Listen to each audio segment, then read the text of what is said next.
साहब बता रहे हैं कि उनके जब राजेंद्र पाल गौतम जी के ऑफिस में आप गए तो वहाँ पर दीवार पे जो है राम जी की तस्वीर टंगी हुई है, जो कि दलित राजनीति को खराब करने वाले, दिशाहीन करने वाले वो महाराष्ट्र के ही लोग हैं।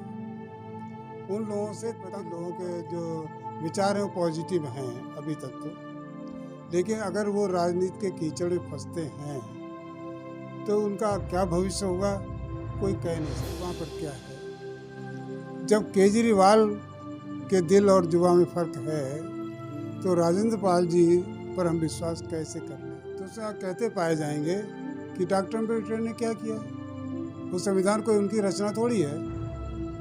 ये तो उन्होंने इंडिया एक्ट 1935 का जो था उसकी नकल करके रख दी।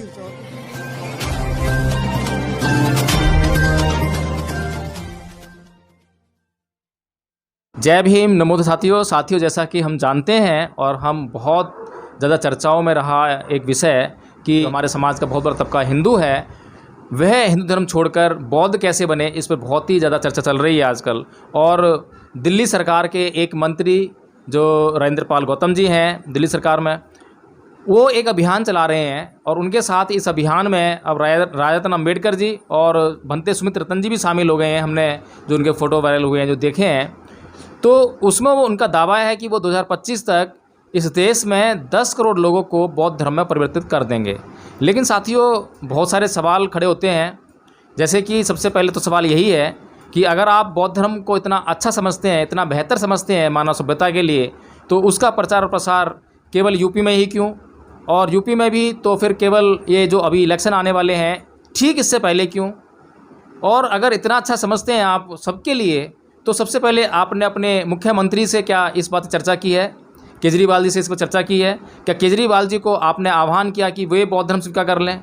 क्या आपने अपने जो आपके विधायक हैं आपकी पार्टी के, उनसे आपने आह्वान किया कि वे बौद्ध धर्म को स्वीकार कर लें?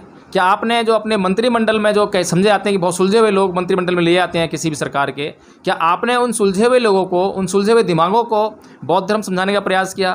क्या आपने अपने ही समाज से आए हुए उन 12 विधायकों, जिनमें से कि एक आप हैं, उनको बौद्ध बनाने का प्रयत्न किया? अगर आप अपनी पार्टी में किसी भी तरह के बौद्ध धर्म का मिशन मूवमेंट नहीं चलाते हैं और वो सिर्फ़ और सिर्फ उत्तर प्रदेश में जो चुनाव आने वाले हैं उनके ठीक पहले जाकर सिर्फ़ और सिर्फ उत्तर प्रदेश में ही ये मिशन चलाते हैं, ना आपको पंजाब दिखाई देता है, ना मध्य प्रदेश दिखाई देता है, ना और वे राज्य दिखाई देते हैं जिनमें अब आने वाले समय में चुनाव होने वाले हैं, तो आप ये कैसा मिशन मूवमेंट चला रहे हैं? इसी पर चर्चा करते हैं। हमारे साथ में हैं शीलप्रिया बौद्ध जी, जो कि बहुत ही बड़े समाज चिंतक हैं, समाज के लिए चिंतन मनन करते रहते हैं, बहुत सारी किताबें उन्होंने अनुवादित की हैं और आज वो 84 साल के पूरे हो गए हैं और 85वें साल में चल रहे हैं। तो वे, मैं ये कहूँ कि वे जो है आज 84 साल के युवा हैं, तो उनसे ही इस बात पर चर्चा करते हैं कि इस विषय में वो क्या सोचते हैं और राजेंद्र जी के मिशन को वे किस दिशा में जाता हुआ देखते हैं। आप जानते हैं कि राजनीति में जाने वालों का, राजनीतिज्ञ लोगों का यहाँ तक कहेंगे तो आज के भारत में शायद ही कोई ऐसा बहुत सरल स्वभाव या जिसको आज की भाषा में मूर्ख कहते हैं, वो उनकी बात पे विश्वास करेगा। क्योंकि हमारे अनुभव बहुत पहले के हैं। अभी मैंने जिक्र किया था उदित राज जी का, उससे पहले मौर्य जी का, और उसके बाद कांशीराम जी का। वो भी ये कहते थे कि 10 करोड़ जनता को मैं बचाऊंगा। अब राजेंद्र पाल गौतम जी कह रहे हैं। हमें सोचना चाहिए, विचार करना चाहिए कि राजेंद्र पाल गौतम जी किस मंडली में है इस वक्त, मतलब किस पार्टी में है। पार्टी है आप पार्टी है, जिसके मुखिया और कर्ता धर्ता और निर्माणकर्ता केजरीवाल जी हैं। हमारी जनता बड़ी भुलक्कड़ है। जब अन्ना का आंदोलन चल रहा था दिल्ली के अंदर, तो केजरीवाल जी उसके सपोर्टर थे और वहीं से शायद इनकी वाहवाही शुरू हुई। उन दिनों आप इनका वीडियो देखेंगे या इसका ऑडियो पढ़ेंगे, देखेंगे, तो उसमें आप कहते पाए जाएंगे कि डॉक्टर अम्बेडकर ने क्या किया है। वो संविधान कोई उनकी रचना थोड़ी है। ये तो उन्होंने इंडिया एक्ट 1935 का जो था उसकी नकल करके रख दी, उससे और कुछ भी नहीं। और यू विल वंडर कि मैंने एक दिन गवर्नमेंट ऑफ इंडिया एक्ट 35 देखा और एक तरफ अपना संविधान देखा, तो हूबहू सेम टू सेम वही अक्षर वो सब मिल रहे थे। तो उनका कोई कमाल थोड़ी ऐसा है। ये उनके वर्ड्स हैं जो पिछले आपको रिकॉर्डिंग में मिल जाएंगे। इस छोटी सी बात से ही आप समझ सकते हैं कि दिल में क्या है और जुबां पर क्या है। जब केजरीवाल के दिल और जुबां में फ़र्क है तो राजेंद्र पाल जी पर हम विश्वास कैसे कर लें। दूसरी बात, क्योंकि वो पार्टी से जुड़े हुए हैं, केजरीवाल से जुड़े हुए हैं, तो बिना केजरीवाल के हुक्म से तो कुछ कर नहीं सकते हैं। ये तो हमारा ये जो पार्टी का मोटी सी बात है, वो समझते हैं। तो ये केवल आप पार्टी को बढ़ावा देने के लिए, हमारा वोट लेने के लिए राजेंद्र प्रसाद गौतम जी वैसे आम आदमी पार्टी को बढ़ावा देने के लिए या बीएसपी को उत्तर प्रदेश में ख़त्म करने के लिए? बात एक ही है, अगर वो बढ़ेंगे तो वो घटेंगे। क्योंकि अभी आम आदमी पार्टी तो कहीं दिखाई देती नहीं है उत्तर प्रदेश में। अगर कुछ नुकसान होगा तो उससे बीएसपी पार्टी को ख़त्म करने का जो मंशा है आरएसएस की, वो कहीं पूर्ति होती दिखाई देगी। अगर वो हमारे लोग, हम चूँकि राजेंद्र पाल जी को हमारे लोग समझते हैं ना कि ये मेरे अपने लोग हैं, ये हम गलत फहमी में हैं। वो हमारे लोग नहीं होते हैं। जो हमारे स्टेज से उतर गए वो हमारे लोग नहीं होते हैं। हमारे लोग, अब जो हमारी भोली जनता है वो तो ये समझते चलो भाई राजेंद्र प्रसाद गौतम जी कुछ इधर अच्छा हमारा काम सुन लेते हैं, कोई अच्छी बात बता देते हैं तो हम कर देते हैं, सहते हैं। मैं उनकी कोई बुराई नहीं करना चाहता, क्योंकि जो भी कर रहे हैं अपने स्तर पर वो कुछ अच्छा कर रहे हैं, अन्य लोग कंपेरिजन में अच्छा कर रहे हैं। मैं भी उनसे 2-3 बार मिला हूँ। मैंने उनको माइनॉरिटी कमीशन की तरफ से जो बौद्धों को सर्टिफिकेट मिलना चाहिए, जिसकी वजह से उनको फैसिलिटीज़ मिलना चाहिए, उसका प्रारूप मैं उनको देकर आया था कि ये प्रारूप है, इसको आप अपने लोग विधानसभा में पास करवा करके और नोटिफाई कर दीजिए, ताकि इस तरह का सर्टिफिकेट तथाकथित अथॉरिटीज़ इशू करने शुरू कर दें, ताकि हमारे बच्चों को फैसिलिटीज़ मिलने लगें जो माइनॉरिटी कमीशन में मिलती है। तो हम वो शेड्यूल कास्ट करना छोड़ देंगे, तो हमें जब बौद्धों एज ए बुद्धिस्ट मिलेगा। अभी तक उन्होंने ऐसा काम नहीं किया है, ये मैं एक बात कह रहा हूँ। अब दूसरी बात, वो बुद्ध धर्म की बात करते हैं, बहुत अच्छी बात है, वेलकम है, बहुत अच्छे, इनको भी देख लेते हैं। तो बहुत सारे लोग चले गए और इनको भी देख लेते हैं, लेकिन हमें सतर्क रहना है। सतर्क इस बात से रहना है कि जो कुछ वो कर रहे हैं वो पार्टी के लिए कर रहे हैं या समाज के लिए कर रहे हैं, ये ध्यान ये हमें समझना है। ये उनको वो भाई पार्टी में जो कोई, वो तो जगलर है, दे आर जगलर्स, राजनीतिक जगलर। उनको क्या है, आज इधर डुगरी पीट रहे हैं, कल उधर पीट रहे हैं, उनको सब जगह वेलकम होता है। राजेंद्र पाल गौतम अगर बीजेपी में चले जाएंगे, उनका वेलकम वहाँ पर भी होगा। वो कांग्रेस में वेलकम उनका वहाँ पर भी होगा। हमारे तो हम लोग जाते हैं ना आइडियलिस्ट, कि नहीं हम तो जुड़े हैं बाबा साहब मिशन से, हम वैसे ही करेंगे, वैसे ही देखना चाहते हैं। मैंने मौर्य जी जिस दिन से रिपब्लिकन पार्टी के स्टेज से उतर गए, उस तरह से हमारी नज़रों से गिर गए।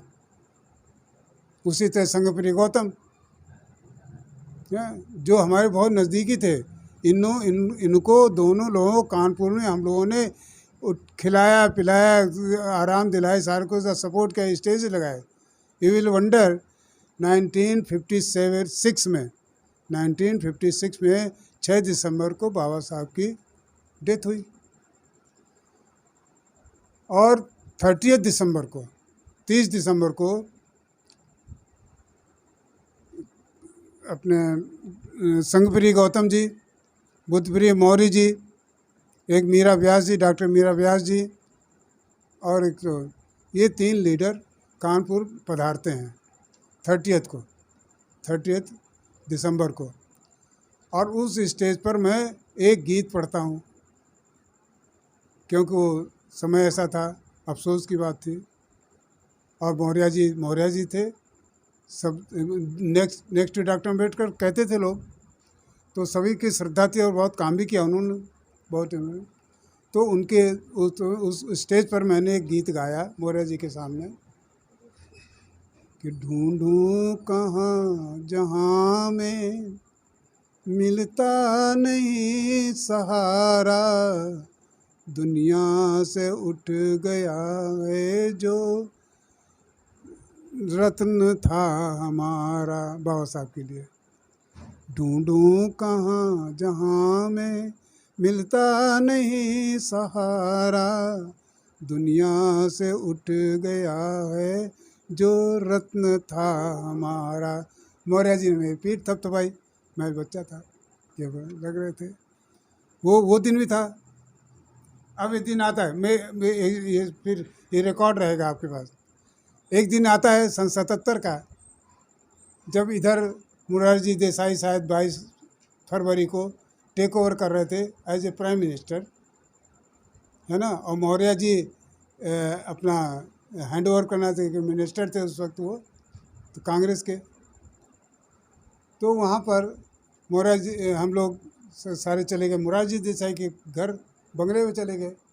अब वो इतना सिंपल आदमी, कोई पहरेदार नहीं, कोई बंदूक ची नहीं उसके पास, और लोग चले आ रहे हैं, हाथ मिला रहा है। हम लोग भी चले गए। उधर से लौट कर आए तो देखेंगे बीपी मौर्य लिखा हुआ, लाइट जल रही है बंगला में। मैंने कहा चलो, मैं तो मौर्य जी को मैं जानता हूँ, चलो। मेरे 3-4 लोग और गए अंदर। तो वो इधर बागपत के चौधरी लोग वहीं से जीते थे वो, तो वहाँ बैठे हुए तो बातचीत चल रही थी, तो हम लोग पीछे बैठ गए जा कर के। जब वो लोग चौधरी लोग चले गए सारे लोग, तो हम लोग बड़े आगे। तो मैं आगे बढ़ के मैंने कहा, my name is SP Agarwal, I am working in the railway, I am Ambedkarite, मैंने ये कह दिया उनको चढ़ाए। तो बोले आई एम आल्सो अम्बेडकराइट। मैंने कहा certainly not, since you have change your party, since you have join the Congress, you can not claim to be a Ambedkarite, ऐसे ये मैंने बोल दिया। तो कहे नहीं, you are government servant, you are the slaves of the government. No no, not at all, you are serving as a minister in the government, I am serving as a clerk in the government, I am serving the nation, we are equal. अब मेरे साथी जो correct लड़े। फिर मैंने कहा मौर्य जी मालूम है, मैं आपके वहाँ से आप पहचान नहीं रहे मेरे को, मैं कानपुर से आता हूँ, और आप जानते हैं कानपुर के हर जब बैठा पानी आनी पिलाया, बहुत सारी बातें थे। तो जिस दिन से मौर्य जी हमारे स्टेज छोड़ के चले गए, उनको किसी ने पूछा नहीं, और इधर उधर घूमते रहे। तो ये हमारी जनता इतनी कम से कम काबिल है, होशियार है, कि जो बाबा साहब के मिशन को छोड़ के इधर उधर हो जाता है, उससे वो हाथ जोड़ के वह दूर बैठ जाती है।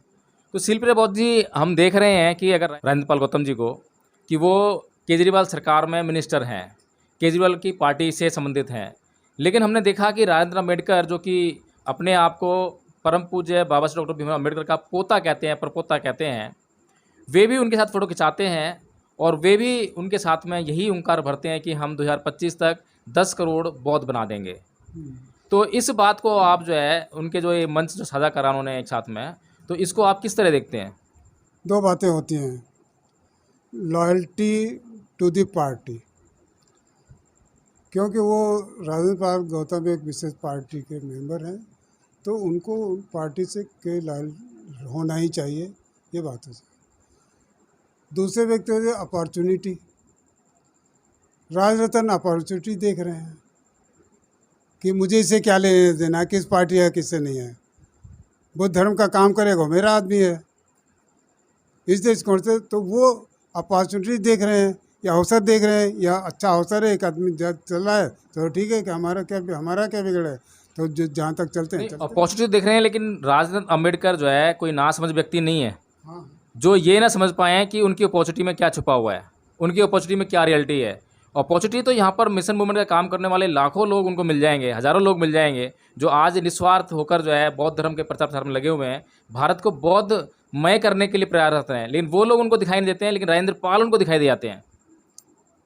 देखिए कहते हैं ना कि पावर जो होती है बड़ी चीज़ होती है। क्यों, अभी आप जानते हैं जो काम आप हज़ारों रुपए लेकर जाएं और नहीं कर सकते, एक वो चपरासी काम करवा देता है। तो ठीक इसी तरह से हो सकता है, ये संभावना है कि राज रतन जी ने देखा होगा कि भाई चलो ये व्यक्ति ऐसा है, अभी तक तो जैसा दिख रहा है उस हिसाब से तो लगता है कि ईमानदारी से काम करेगा। नहीं, लेकिन हम लोग ये समझते हैं कि जो हमारे समाज का नेतृत्व करने वाला व्यक्ति है उसको दूरदृष्टा होना बहुत ज़रूरी है। जैसे कि परम पूज्य बाबा डॉक्टर भीम अम्बेडकर थे, उन्होंने इतनी बड़ी दूरदृष्टि रखी कि आज भी जो उनकी पॉलिसीज़ थी, जो उनके निर्णय थे, आज भी लोग उनको समझते हैं और सुनते हैं तो कायल हो जाते हैं। जैसे कि एक बार नेहरू जी संसद से बाहर निकलते हुए परम पूज्य बाबा डॉक्टर अम्बेडकर को कहते हैं, उनको टॉन्ट करते हैं कि अरे अम्बेडकर तुम कहाँ इन लोगों के पीछे फंसे पड़े हो, ये तुम्हें कोई चुनाव नहीं दिलाते, तुम्हें कुछ नहीं कर सकते, तुम्हें कोई लाभ नहीं देंगे, कि तुम इससे बढ़िया तो तुम कांग्रेस ज्वाइन कर लो और तुम मौज मारोगे। लेकिन बाबा साहब कहते हैं कि अरे नेहरू जी आप क्या बात कह रहे हो, अगर ये मेरे समाज के लोग हैं, मैं इस समाज में पैदा हुआ हूँ और मेरे समाज के लोग मुझे मार मार कर पीट पीट कर और इस लैंप पोस्ट पर लटका देंगे तब भी मैं इसी समाज के लिए काम करूँगा। तो वो अपॉर्चुनिटी नहीं देखते हैं, अपॉर्चुनिटीज नहीं देखते हैं। हालांकि वो वहाँ पर मंत्री भी रहे उस पार्टी में और उनके कहने पर कोई भी मंत्री जो है दुम हिलाता हुआ उनके पीछे आता, कितने भी विधायक जो है जिसको वो आवाज़ लगाते हैं वो उनके पीछे चले आते। लेकिन उन्होंने जो है कभी भी उस अपॉर्चुनिटी को देखा, उन्होंने अपने मिशन मूवमेंट को देखा, अपने भविष्य को देखा कि मेरा भविष्य कहाँ सुरक्षित है। तो राजरत्न अम्बेडकर जी अगर अपने आप को परम पूज्य बाबा डॉक्टर भीम अम्बेडकर का पोता कहने का दावा करते हैं तो उनसे समाज ये अपेक्षा करेगा कि वो भी दूरदृष्टि का भाव रखें और उतनी दृष्टि का परिचय दें समाज को। इसमें कोई संदेह नहीं है कि राज रतन के कामों से उनके प्रति लोगों के जो विचार हैं वो पॉजिटिव हैं अभी तक तो। लेकिन अगर वो राजनीति के कीचड़ में फंसते हैं तो उनका क्या भविष्य होगा कोई कह नहीं सकता है। अब जब राजनीति में आदमी उतरता है तब वहाँ एक खेल होता है, राजनीति एक खेल है। तो जो लोग ऐसे आते हैं राजनीति में तो उनका उद्देश्य होता है सीएम बनना या पीएम बनना, मोस्टली ऐसा होता है। तो उनकी संभावना कुछ नहीं तो विधायक बनना। हाँ, तो ऐसी संभावना को तलाशने के लिए ऐसे लोगों से जुड़ते हैं कि जो उनके स्वार्थ सिद्धि हो पाए। तो संभावना ऐसी भी हो सकती है कि राज रतन जी के अंदर भी कोई ऐसी इच्छा हो कुछ बनने की, कुछ बिगड़ने की, कुछ चर्चा की। तो हो सकता है कि उन्होंने एक सहारा पकड़ा हो कि आप पार्टी जब बढ़ रही आगे तो इसके साथ ये राजेंद्र पाल गौतम जो हैं भले आदमी दिखते हैं और ये वादा भी कर रहे हैं लोगों से, तो चलो इनका साथ पकड़ के हो सकता है उत्तर प्रदेश में या उत्तर भारत में कुछ अच्छा हो सके। ये तो ये बात हुई पॉजिटिव। हालांकि पीछे वो जो है महाराष्ट्र से बहुजन मुक्ति पार्टी के सीएम पद के दावेदार रह चुके हैं, उन्होंने चुनाव भी लड़ा है, लेकिन वो महाराष्ट्र में कोई ऐसा मूवमेंट नहीं चलाते हैं। लेकिन जबकि हम देख रहे हैं कि उत्तर प्रदेश में आने वाले समय में चुनाव होने वाले हैं, तो उन ठीक चुनाव से पहले आम आदमी पार्टी एक रणनीति बनाती है और उस रणनीति का मोहरा हम देखते हैं राजेंद्र पाल गौतम जी को, जो इस समाज से आते हैं और अपने आप को अम्बेडकर गाइड कहते हैं, भीम मिशन भी चला रहे हैं वो जो है। तो उनके साथ में आकर जो है राजेंद्र अम्बेडकर जी जुड़ जाते हैं। तो ये जो सारी स्थितियाँ हम देख रहे हैं कि हमें राजेंद्र पाल गौतम जी दिखाई दे रहे हैं कि वो कहीं ना कहीं बाउंड हैं पार्टी की नीतियों से। वो तो ऐसे बाउंड हैं, हर कोई समझ सकता है इस बात को। लेकिन समाज को दिखाई दे रहा है कि केजरीवाल की जो नीयत है वो समाज विरोधी है, वो बीएसपी पार्टी को ख़त्म करने के लिए है। और यही बात जो है क्या राजेंद्र अम्बेडकर जी समझ नहीं पा रहे हैं या समझकर भी जानबूझकर अनजाने बने हुए हैं? देखिए, जहाँ तक राजनीति की बात है महाराष्ट्र की, तो आप पूरी तरह से इस बात को समझ लीजिए, गांठ बांध लीजिएगा कि जो दलित राजनीति को खराब करने वाले, दिशाहीन करने वाले, वो महाराष्ट्र के ही लोग हैं। उन लोगों से तंग होकर के ही मौर्य जी भी छोड़ गए थे पार्टी, क्योंकि वो केवल अपना, पहली बात तो ये जितने गुट आपको महाराष्ट्र में मिलेंगे इतने किसी प्रदेश में नहीं मिलेंगे दलितों के, और सारे एक से एक धुरंधर बनते हैं, इसलिए वहाँ तो बिल्कुल बिखराव हो गया है। और चूँकि राज रतन अम्बेडकर को महाराष्ट्र में जैसा आपने सीएम का दावेदार बनने रहे थे, उनको कुछ भी नहीं मिला, ना मिलने वाला है, इसलिए उन्होंने सोचा भी पल्ला पकड़ो किसी का, ऐसा मजबूत आदमी दिखे जो कुछ आगे बढ़ सके और हमें भी बढ़ा सके। इस दृष्टिकोण से शायद वो उनके से मिलना जुलना शुरू किया हो ऐसा। अदरवाइज़ अगर ये राज रतन जी अपनी इमेज को कायम रखना चाहते हैं तो उनको राजनीति के चक्कर में नहीं पड़ना चाहिए, मेरा अपना व्यक्तिगत विचार है। लेकिन अब वो व्यक्ति अपना सोच अच्छा रखते हैं। सरोकार तो ये होता है ना कि ये सरोकार का मतलब ये नहीं कि हम कोई एहसान, राजेंद्र पाल गौतम के पास अगर कोई बात हम कहने जाते हैं और वो हमारी सुनते हैं तो ये it's a duty of the minister. ये कोई एहसान नहीं कर रहे हैं हमारे ऊपर, और हम कोई उनसे वो कंसेशन नहीं ले रहे हैं। ये उनकी ड्यूटी है कि मैं उनसे काम लूँ। वो पब्लिक सर्वेंट हैं, इस बात को समझ रहे हैं, इसलिए हमें कभी इस बात को नहीं समझेंगे। और हम जाते हैं तो इसी दृष्टिकोण से जाते हैं कि वो पब्लिक सर्वेंट हैं, हमारे कोटे से आते हैं, इसे मेरा ये अधिकार है कि मैं अपनी बात को धड़ल्ले से उनसे कहूँ। और हमारे समाज से आते हैं, मुस्लिम से आते हैं, तो हमारा अधिकार बनता है पूरा जो है। इसलिए मैंने उनको कहा और ये बात भी कही कि ऐसे, और वो देखे यहाँ तक कि क्या हिसाब ये क्या है, वहाँ एक राम सीता की लगा रखी, कोई दे गया उनको, ठोक गया वहाँ पर। ओके, हम लोग तो बोल देते हैं, ऐसी बात नहीं है, कर दे ऐसा।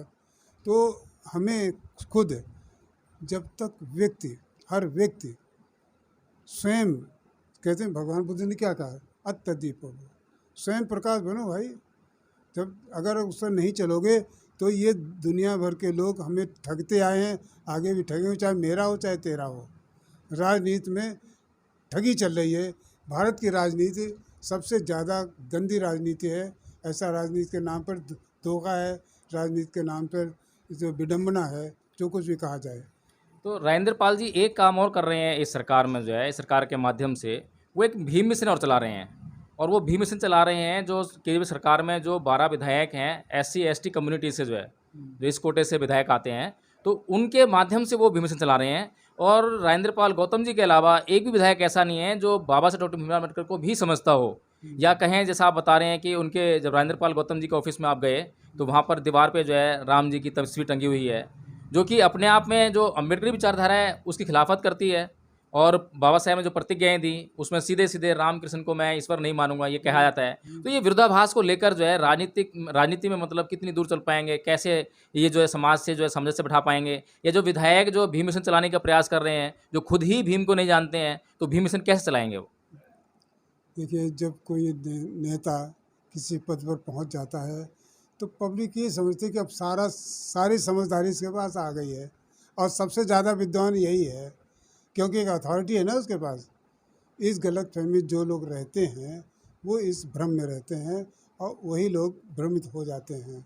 हमारे आप जैसे लोग जिन्हें कोई मतलब है नहीं, हम तो मिशन के आदमी काम करेंगे तब तक उसके साथ खड़े हो जाएंगे, मिशन का नहीं तो उसकी टांग खींच के नीचे ले आएंगे। हम लोग तो उनमें से हैं। हम उस दिन भी परवाह नहीं करेंगे जिस दिन ये हमारे मिशन के खिलाफ बोलेंगे, तो हम वही काम करेंगे जो मौर्य जी के साथ किया। ये चीज़ है। बहुत धन्यवाद शिल्पी बोस जी, आपका NV News 24/7 के साथ जुड़ने का और इतनी अच्छी अच्छी बातें करने का। जय भीम नमस्ते साथियों। अपना चैनल, आपका चैनल, समाज का चैनल, देश का चैनल NV News 24/7 को आप लाइक करें, सब्सक्राइब करें और ज्यादा से ज्यादा इसकी वीडियो को शेयर करें ताकि हर खबर को मैं आप तक आसानी से पहुंचा